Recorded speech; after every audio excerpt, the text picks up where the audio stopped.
You're listening to the My Simplified Life podcast, and this is episode number 276. Welcome to the My Simplified Life podcast, a place where you will learn that your past and even your present don't define your future. Regardless of what stage of life you're in, I want you to feel inspired and encouraged to pursue your dreams, simplify your life, and start taking action. I'm your host, Michelle Glogovac, author of How to Get On Podcasts, the podcast matchmaker, and CEO and founder of the MLG Collective. I'm excited to share the stories and life lessons of changemakers and authors with you while taking you on my own journey. This is My Simplified Life. Hey friends, and welcome back to another episode. I'm your host, Michelle Glogovac. And today I love my guests every day, but these two are so special to me. We have gotten the opportunity to meet in person at the Louisville Book Festival. We broke bread together and had the most incredible dinner. We are now really good friends. And so I am excited to introduce you to Azul Terronez and Steve Vannoy. They are the authors of Gone Missing. It is book one of their 3-part series. And they are just the most incredible human beings. They are friends, as I said, because they are such kind, good people, and their book is amazing. It takes you on a journey through Appalachia, and it's historical fiction, but it is based on stories that Steve's father told them both from his childhood, and it's absolutely amazing. So I'm very excited to share my conversation with you, with them, and for you all to get your hands on Gone Missing. Hello, Azul and Steve. Oh, I'm so excited to talk to you too. Thrilled to be here. Thank you, Michelle, for having us. Yeah, thanks so much. It is very rare, I want to say, that I have met guests in person and then interviewed them. So this is like super exciting for me. Yeah, we're thrilled. Yeah. Because getting to meet you in person, I adore you both. You're the kindest, nicest guys ever, and just the sweetest things. So I'm thrilled that we're friends and we get to chat all about you guys and your book and let everybody else get to know you. Yeah, thank you so much. Can you introduce yourselves before we dive even further in and I go down the street? Sure.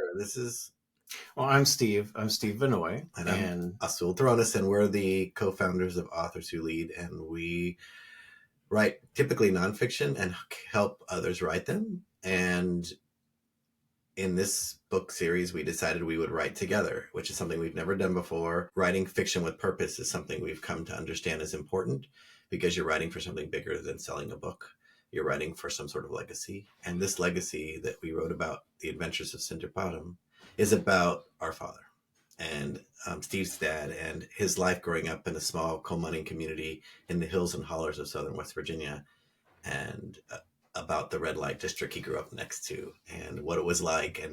And so we took all those small stories we recorded during the pandemic and we turned them into a series of novels, and he got to read them before he passed away, at least the first 1.5. So that was really an incredible journey. So that's who we are. I love it. And Gone Missing is the name of the first book. Yeah. And would we call it a YA novel? Is that what it's considered?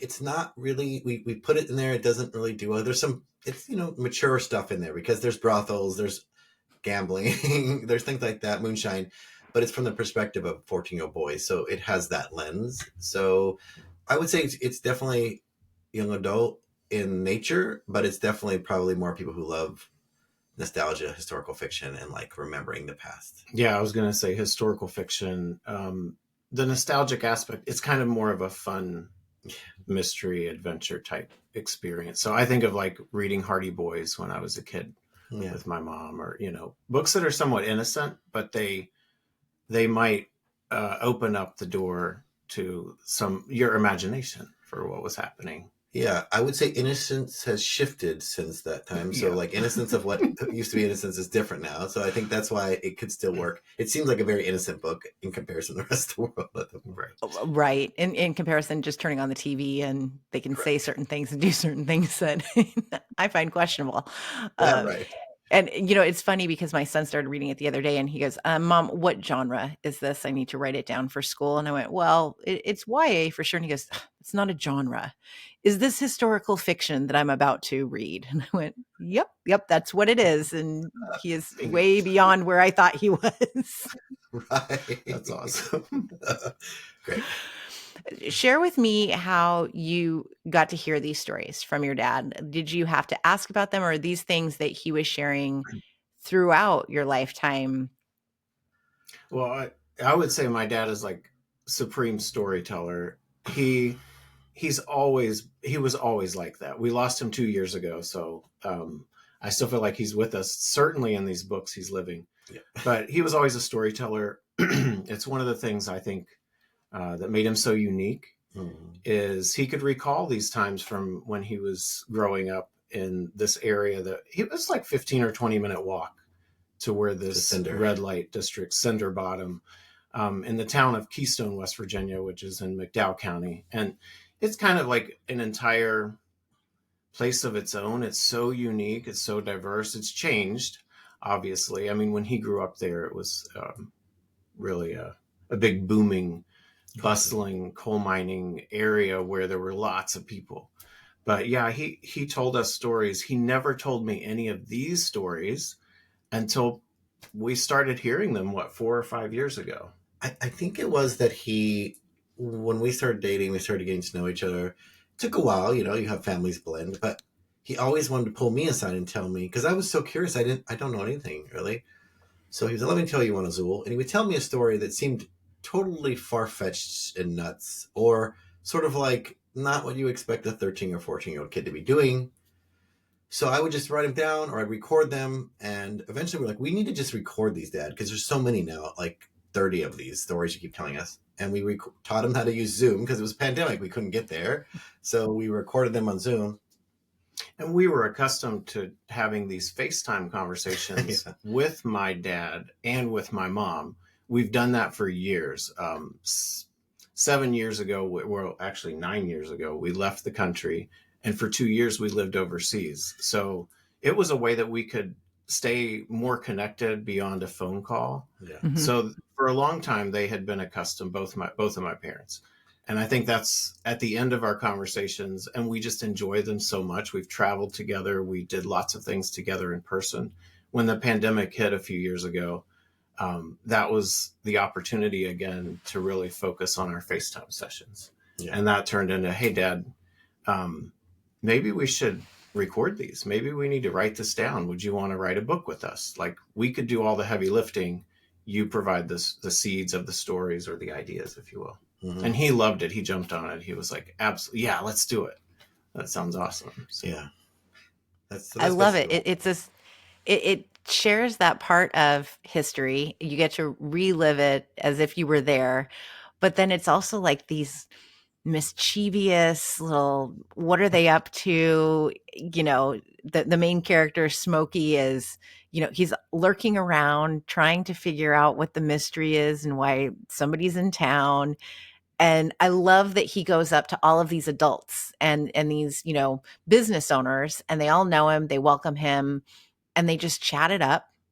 And he's helpful too. He's so helpful and resourceful.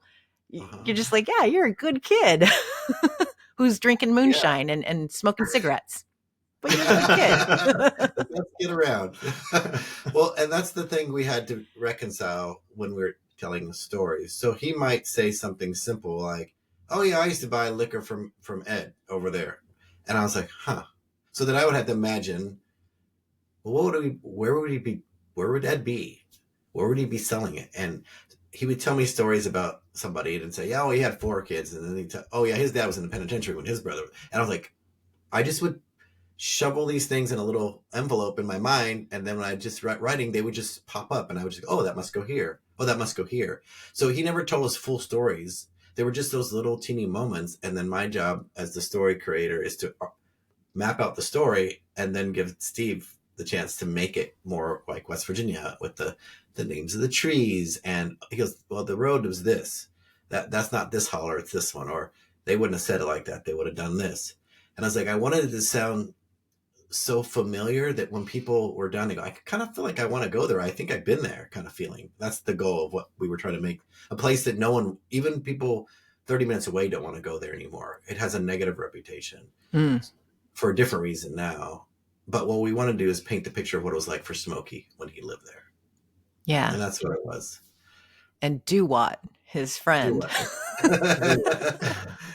And you can Hey, just do picture what? this little guy. He had to have been a little guy, who's off in his own world, wondering things. And then all of a sudden he's there and he's alert and he's really watching and paying attention that you didn't expect it. And Smokey didn't even expect it. Yeah. He's fully present, but he seems so out of it. And the character got evolved because I was just imagining that young people in a place like that don't, unless they're planning to go to college, they don't have any reason for school to matter. And for Do What, he knew his fate. And so he just didn't worry about school. He was only there for his friends. So his total interest was locked into a world he created. And so he seemed to be the way he protected himself from society, the way they treated him. Mm-hmm. And yet for Smokey, he always saw him because Smokey was the one who bullied him initially.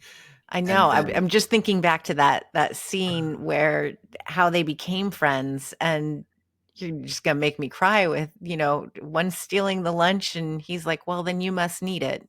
This, and now we're going to be friends, and I'm going to share. And my yeah. goodness, I think I wrote that scene when I realized, I said, how would Dua respond to this bullying? And I was like, I don't know. Let's find out. And I go, ooh, what if it was Smokey that was the shithead? Oops, sorry. I don't know what that that's okay. was the person that was doing it that like, because we've all been the person we wish we weren't sometimes. Like, God, I was kind of a jerk. And I wanted Smokey to have some redemption, but I also wanted him to have flaws, like to know that he's capable of being that way. Um, and yes, he was a little person, but I think I just wanted to show that he could potentially always be that person if he chose to be. And I think that's the thing in humanity. We all have that choice. We all have reasons we could be that jerk, but we could make a different choice. And I think Mm-hmm. that's why relationship's so special, is that Do What is just always there no matter what seems to happen. Yeah, they're the best of friends. It's the sweetest thing ever. And they rescue each other, and we're not going to give it away. But, I do want to talk about the end of the book because we won't. I'm trying to think of how we don't give a spoiler, but at the same Okay. time, it was so meaningful and how it all came together. And I did post on Instagram. So go back to my Instagram, everybody, and you will see that on the anniversary of Ruby Bridges going to school is the day that I finished reading your book. And at the end, there is a tie-in to Ruby Bridges. And I was like, I was blown away. I was flying. I told you guys, and I'm crying. And I had reached out to Ruby actually last year when I was teaching my Girl Scouts. We read about Ruby Bridges, and I just thought, you know what? Maybe she'll do a podcast interview, or I don't know, maybe she can see the girls something. And actually, her publicist called me, and she was in the middle of a tour and everything, but he personally called, and I was blown away that Ruby Bridges' publicist phoned Right. me to say Amazing. thank you, but not right now. And so it's been even more special to me, to share her story and to make sure that we remember what she went through, and then to have it tie in with you guys. I was like, what the? And that kind of the synchronicities that happen when you're not paying attention, right? Because when you messaged me about that, I was Mhm. really touched because Steve, it's meant a lot to Steve because he's like, he wasn't expecting that either. And the way it comes out, I wasn't expecting what rolled out of the sack of that bag to be that. I didn't know what was going to happen. That's another thing. I was like, oh God, if it's that and not something else, I don't know. Like this could turn into a really dark book. I don't know what's going to happen. The reason I wrote that, Michelle, besides being her being one of my heroes, Ruby Bridges, was her mom was my hero more so, to be honest. It was her Mm. mom that I was always a fan of. And that day that I wrote that scene, her mom died. It was almost a year to the day, a week before, I think yeah, when I wrote that, I was like, I need to, I don't know how is this going to fit? I'm not going to try to fit it in here, but I was so moved by that day. I felt the need to put that in there. So It's just absolutely crazy. We're gonna have to tag Ruby.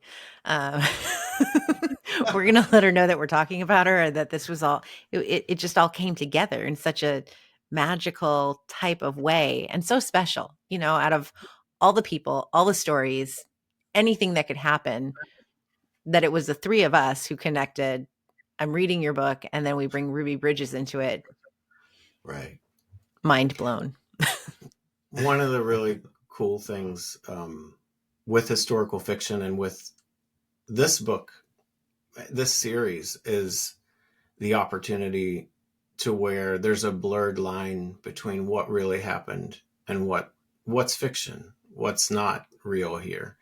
And what's an honor is like some of the people who grew up younger than my dad. My dad was born in 1937. So,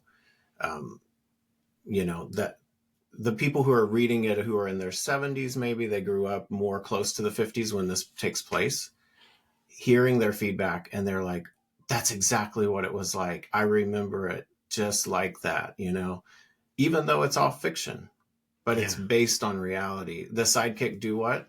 Based on a real person. And when my dad first got the manuscript, when we had the first book handed over to him to kind of see his reaction, he was only a few pages in and he looked up and said, that's my buddy, isn't it?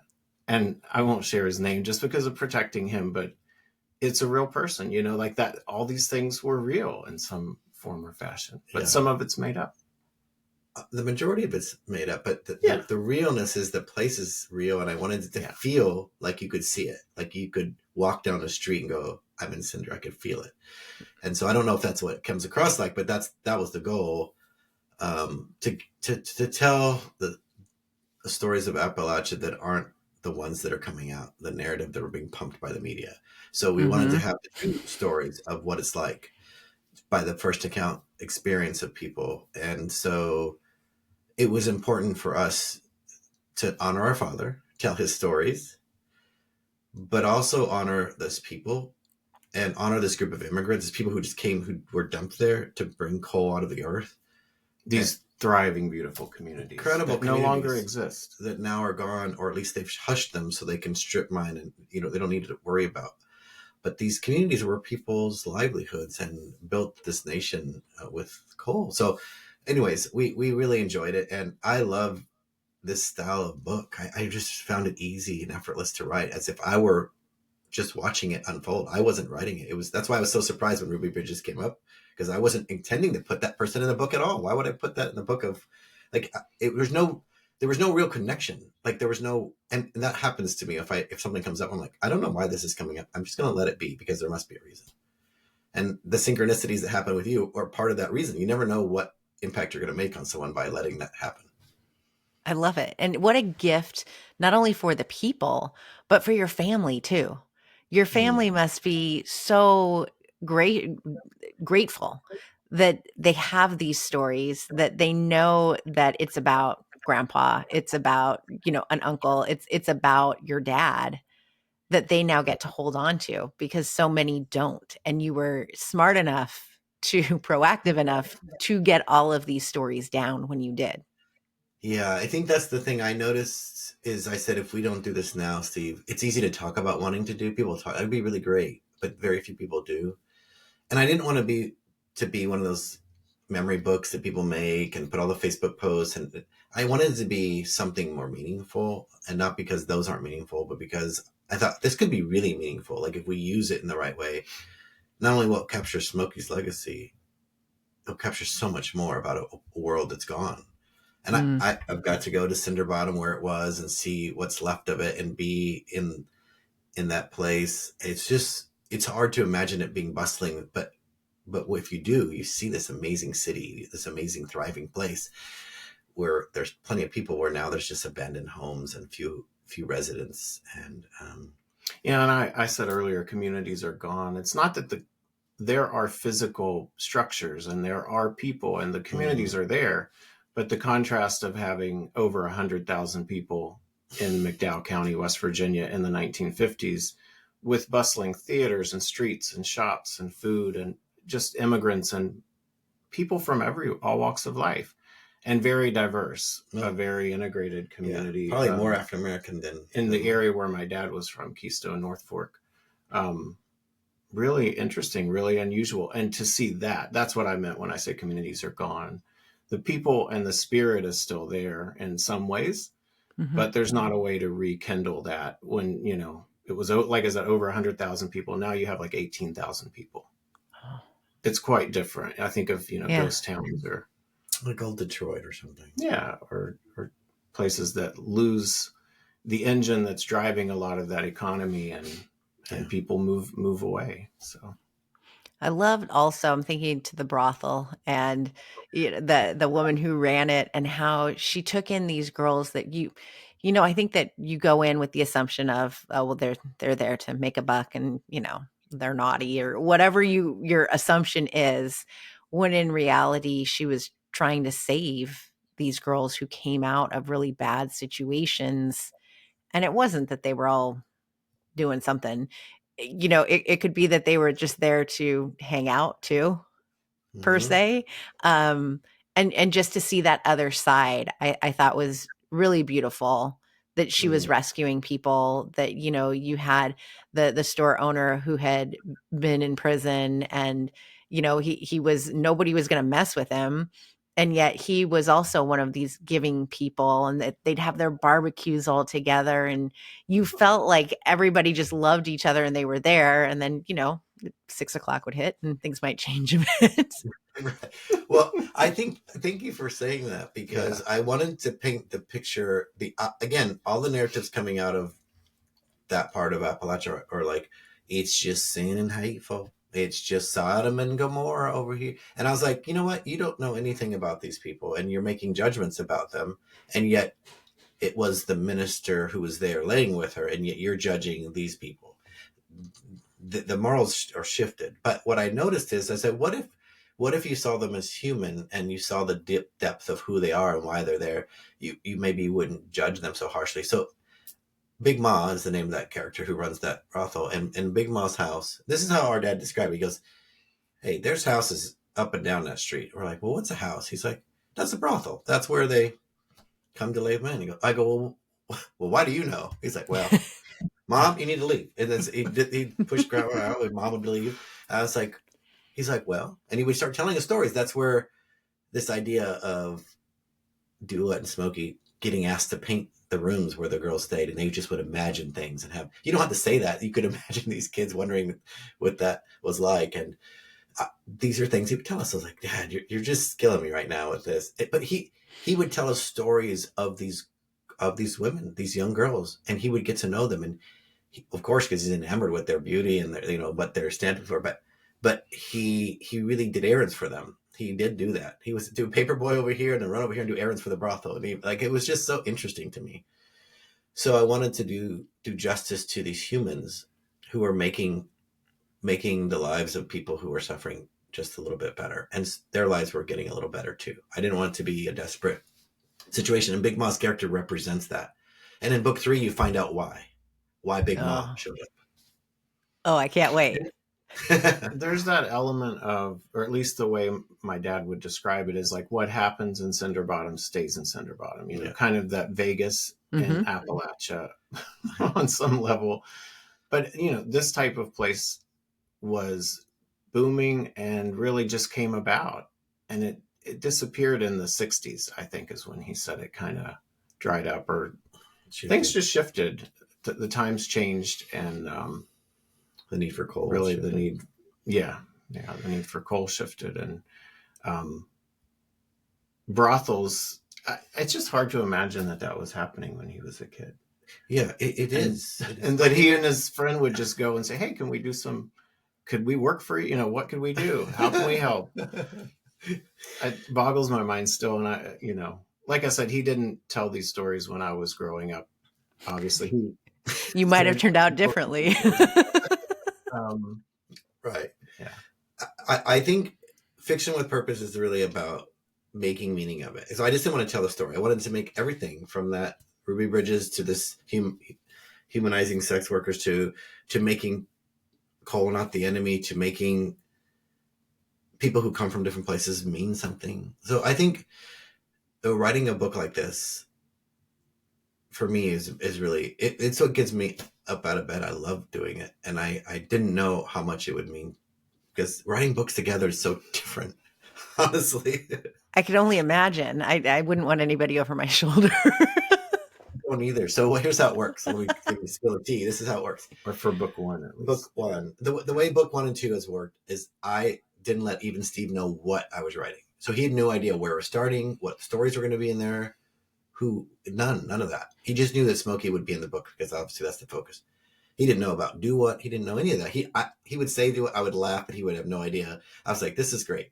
And then when I'm done with this ugly, messy first draft that I wrote in 30 days, I would go, here, you take your first stab and read it. And then you start to work on the chapters, and we'll talk once you start to work. It's like, that's how we do it. So the first 2 books, he'd never seen them until I handed it to him. And then the third book, I needed more help because I was getting a little off track, because during the middle of the third book, our father died. So I was just struggling with carrying on, I think, with the book. I knew I would. So getting back into it, Steve helped me by starting reading the first several chapters, so I'd have confidence, because I was like, I was such a fog. I go, what if this is terrible? I don't remember what I wrote, honestly. So this third book will be a little different, but I still do most of the drafting. And then Steve's is the wordsmith that makes it actually, so you could actually understand what I'm writing when you read it. So what was that like, Steve, to be reading this for the first time? Were you just blown away that this is where Azul took it, and you were like, oh my gosh, this is fantastic? Or were you like, wow, let's work on this together? A little bit of both. Well, he's brilliant at storytelling, and I think being the architect of the story, the material, a lot of the little stories that my dad had shared with us on those Zoom calls, I was familiar. So everything was like, wow, I didn't realize you'd put that little story in here. The way he blended them together and made them cohesive was so cool. So it felt familiar, but seeing it for the first time, and I did what I did is I said, okay, if I see something that has to be dealt with, kind of like an editor's lens in a sense, I'll just mark a comment, but I'm not going to deal with it right now. I'm just going to move on, just get through it all. Yeah. I'm not a really fast reader. I like to digest and absorb every single word and sentence, and I dwell, in phrases, and I love words. So that was part of it too, is like picking out and recognizing that he had written in a way that wouldn't have matched up with the local, I guess, vernacular. Like, what would people really say? And for example, like in book 2, I'll just say, because they use the boys, or no, in book 1, maybe it's even mentioned, they use worms to fish. No, they use helgramites, like little subtle things. I don't know what those are, but okay. They're gnarly. They're like a centipede. You can search them. But and I grew up near the area. I grew up in the next county over. So not immediately in the area where my dad grew up, but I could certainly appreciate it. And I remember as a kid, he would take me on trips and talk about and tell stories. So just bringing those little subtleties into it, the types of trees we might have there, the way the landscape would feel in the spring, what's it like? Because I might say it's different. A cool summer morning. I'm like, wait, I don't know if it's cool in summer. I just made it up. He's like, no, or he would fix those kinds of things. What's interesting? Like even that train scene right? Yep, I know the train scene. when we were driving to Burke Hollow and we were crossing over that railroad track, right where that scene, he's like, oh yeah, right there. That's he called it something. I didn't want to put it in the book, but it wasn't Dead Man's Curve, but it was something that had a common name. That's what you do for like a tricky curve for a car, but it had a name. And he goes, yeah, that's where a woman died right there. Where, and I was like, oh, so that's how that showed. Wasn't even a story. He just said, yeah, not everybody think they can make it, but Dead Man's Cut, something like that. But I those little nuances, they just fell into the book. I didn't try to plan them. I didn't say I have to put in a railroad. That's why the book has the railroads. I was like, that's a pivotal moment where we figure out whether or not who Smokey is, in my opinion. Yeah. Yes. Yeah. Yeah. And now I'm thinking about it, like, you just want to make me cry with the whole book. Oh, that's really kind of Because they're just so sweet. When you said humanity behind, different people, and I think that that's really what this book is and what it teaches, is that you have these different people, and you may have a perception of what you think they are, who they are, how they're going to act, and then you're pleasantly surprised, in a lot of cases, that no, that's not really how they're going to act or who they really are. They're actually really good hearted human beings. And that's what you bring through in all of these characters. Right. That's what I feel like happens when I go to West Virginia. That you have all these stories for what people talk about in the media and then your perception. And then it's the opposite. I mean, as far as like, it isn't this big love fest. Oh, look, people who are, no, it's not like that. But I'm able to see the depths of the humanity because I spend my time studying, not intentionally, but I'm watching people. Mm-hmm. And I'm saying like, yeah, I think everyone has a spot of that humanity.